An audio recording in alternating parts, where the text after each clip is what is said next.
Soweto-born Ntokozo K.O Mdluli says he was influenced by hip-hop greats at a very young age. He began to pursue a career in rap music.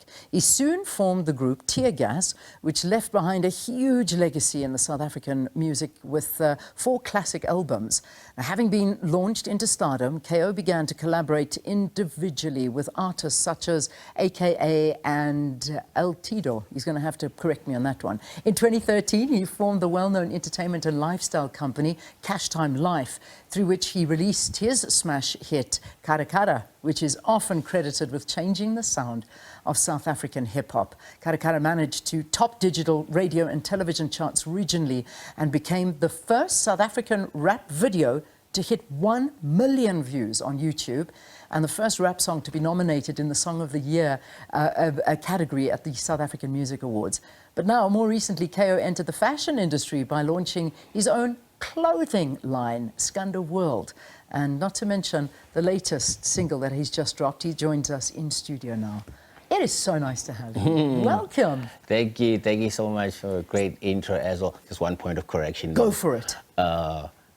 Caracara was the first South African hip-hop song to win Song of the Year at the Summers. So it wasn't just, it actually won it. Not I mean, nominated. thank you. Yeah. That is a massive correction. How could we get that wrong? And that's brilliant. That's absolutely amazing. I mean, that's what, I suppose that's what you try and do all the time, is just break boundaries, make a difference, change. That's what it's about. I mean, especially when you, I mean, we were speaking off camera just now, just how do you keep just reinventing yourself in the space where sometimes it just feels like you're on a hamster wheel. Yeah. You know, and for me, I've been fortunate enough to find different pockets and different ways to approach what I do.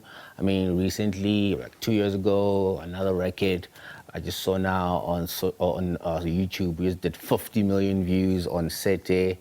So, I mean, the journey continues, and we're hoping to make more history with more stuff that comes out. And I love that. I love that about you. You and I have got something in common. Yes, we're completely different, but you know we have one thing in common. You don't know this, but I'm about to tell you.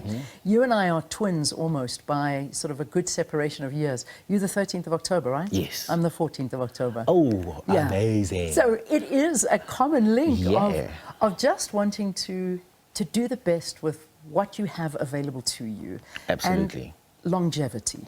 Absolutely. And I want to hear your views on longevity in this industry, because it's a very difficult industry to stay current, because there's always something new, something cooler, something funky, someone who's wearing less or more, or is creating something, and you're fighting with AI, all in between that. How do you do it? For me, I think it's more so just like being a student of the space that you're in. If you are, if I mean, make an example, Android versus maybe iPhone or whatever, right? As the people behind Apple, you need to know what's going on at Android, what's the new technology, what are the new trends, so you don't get left behind in the evolution. So for me, as a student, always, I operate from a student perspective first, artist second. It's never the other way around. As much as I believe I'm someone who's a tastemaker and, you know, I'm a trendsetter and whatnot, but like I can not set trends if I don't know what's around the curve, you know, what's ahead of the curve.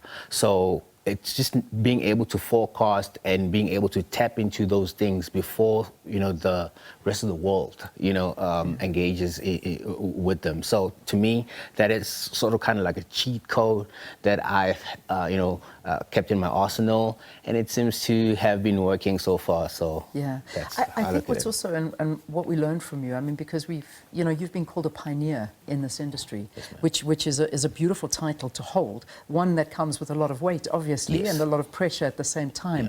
But we look at pioneers, and I know you and I were joking again off air, we were talking about Tupperware.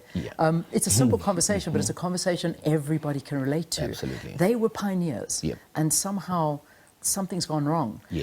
You're a pioneer, but the question is, yes, you always need to know what the competitor is doing. Yes. And yes, you always need to be ahead of the curve, and it comes with a lot of work. It comes with a lot of research, and you go very quiet before you're about to drop something. And I've read that about you. You sort of disappear, and then you come back with a bang. What do you do in those disappearing moments?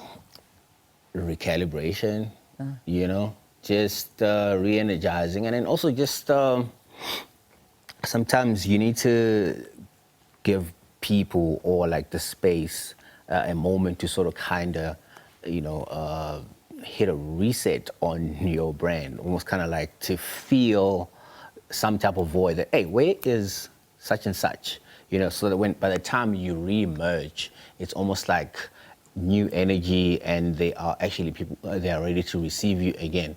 So I've tried to do that a couple of times, and it always kind of helps, because also I'm not an extremely out there individual. I play my card very close to my chest, you know, whether it's about my product or my personal life or anything like that. So to me, that is it doesn't work for everyone, because sometimes they say out of sight, out of mind type of thing, you know.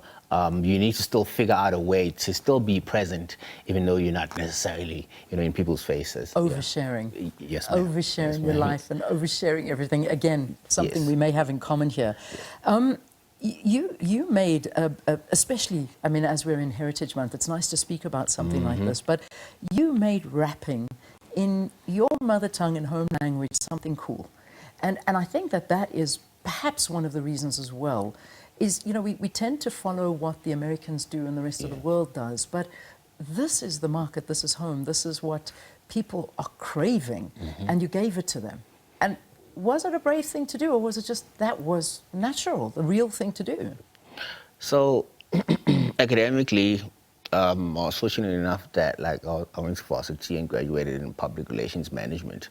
So all that gave me enough savvy to know that, like, if you have a product to offer to the market, you need to know and establish common ground with them.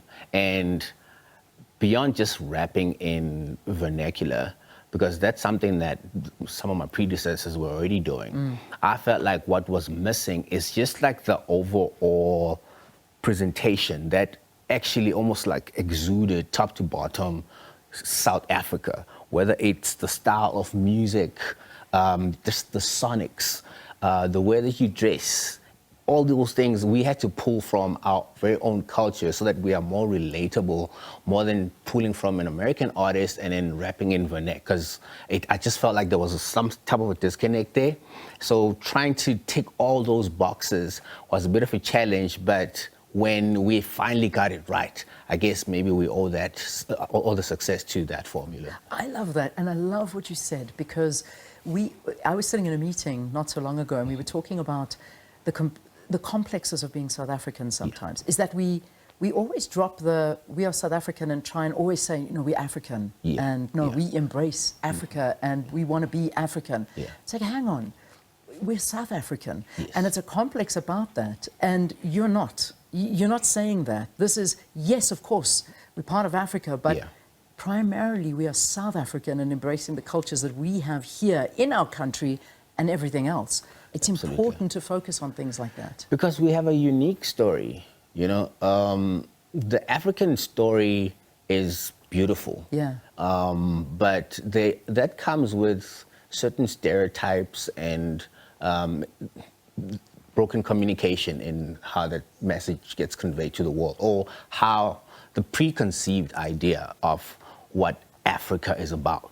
But when you become more intentional and become more specific and say, hey, we are South African. By the way, do you know that we are actually the first country that has won back-to-back rugby, you know, World Cups? You know, when you start getting into things like that, when you start talking about the Lady Smith Black Mambazo, a group that actually is an a cappella group that went and won Grammys, you know, little things like that, and you start unpacking what we are about, the Black Coffees and the Trevor Noahs. The Miriam Makebas, the list is endless. Exactly. It's a rabbit hole. So we got to be proud of it. We need to scream it louder. We really, really do. You know, I know that things have been not too, I mean, Things have been difficult, I imagine, for you as well. I was reading something about how you sort of really missing AKA and his vibe in the industry, because you guys were very, very close. And to add fuel to this, I mean, you have done so much in uplifting upcoming talent, yes. but you've had to shut your record label down. Is it back up? Is there... Talk to me about these hardships. So, I mean, by way of evolution, I've always just been proud of sharing my platform with, you know, up-and-coming artists and, you know, putting my arm around them because I always just felt like with the opportunity that one and the blessing that one has, you know, it's big enough for me to share the blessing with other people. So, unfortunately, down the line, even in that noble state, you find yourself that it's a business, you know, and you need to make business decisions. And unfortunately, we had to get to a point where we had to close that door, but the journey continues for me as an artist. Yeah. So, and hopefully things will get better. Okay, I don't want to steal any more time because we've got the new single entitled Paso. It's coming. It's coming. So be careful. It's coming. You're performing that for us this morning.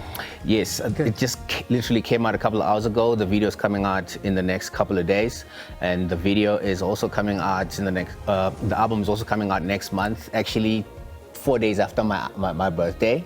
After your birthday, I'm going to take it as my birthday present, okay? Just because I can. Yes, and also in closing, AKA is also featured on the album. It's probably the last feature that he did. Wow. So it's a nice 360 moment for myself and his journey and his fans. Brilliant. Love that. Okay. K.O talking to us about his musical journey and a whole bunch of other things. And also, of course, branching into the fashion world, which you're going to see everywhere in time.